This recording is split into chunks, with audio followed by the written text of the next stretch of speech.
How to waste £375 billion.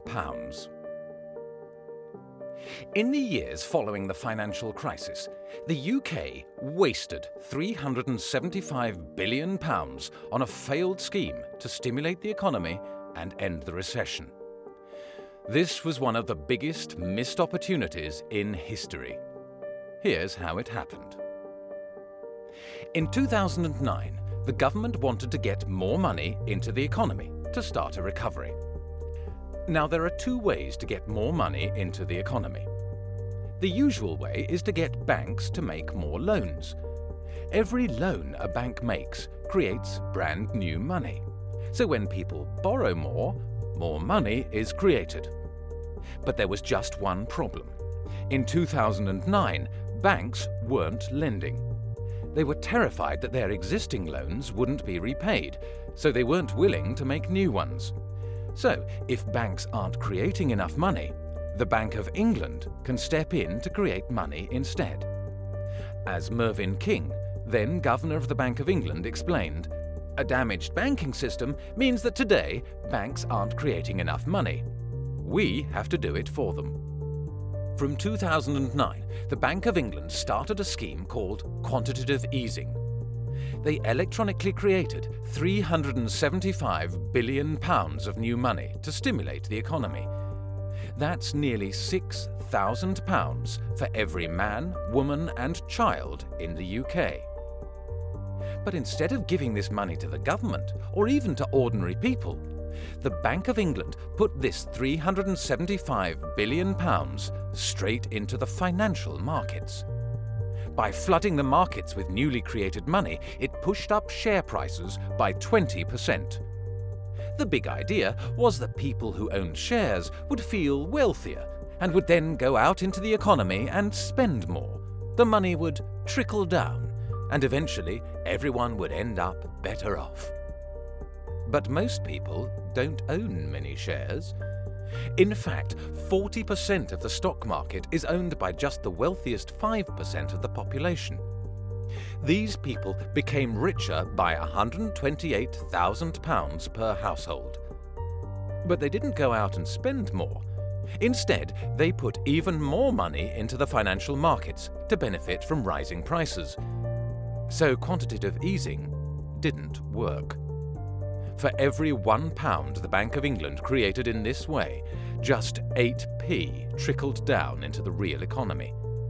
The rest of the money got trapped in the financial markets, making the rich even richer, but doing very little to help anybody else. Meanwhile, at the same time as the Bank of England was creating all this new money, the government was running out of money. In 2010, they cancelled a programme to rebuild 715 schools. They also cancelled plans to build over 1,000 flood defence projects. At the same time, tens of thousands of construction workers were unemployed, sat at home desperately looking for work and for something useful to do. Instead of using some of the new money to employ them to build good schools, which would have cost just £1 billion, we let the Bank of England create 375 times this amount just to flood the financial markets. So why does the government cancel essential projects because there's no money, even though the Bank of England was able to create more new money than the entire government spends in 6 months? What if the Bank of England had taken just a fraction of the money they'd created and put it into the real economy? This is an idea that we call sovereign money. Instead of relying on private banks to create money to push up house prices, or letting the Bank of England create money to flood financial markets, we could use the power to create money in the public interest, to improve our economy, to build better homes, better infrastructure, cleaner energy, more jobs, or whatever we democratically decide is most important. If the Bank of England had taken just £10 billion, less than 3% of what they actually created, and given it to the government to spend into the economy, the recession would have been over much sooner, and hundreds of thousands of people could have been saved from years of unemployment. By spending £10 billion on building affordable homes, the government could have created up to 284,000 jobs.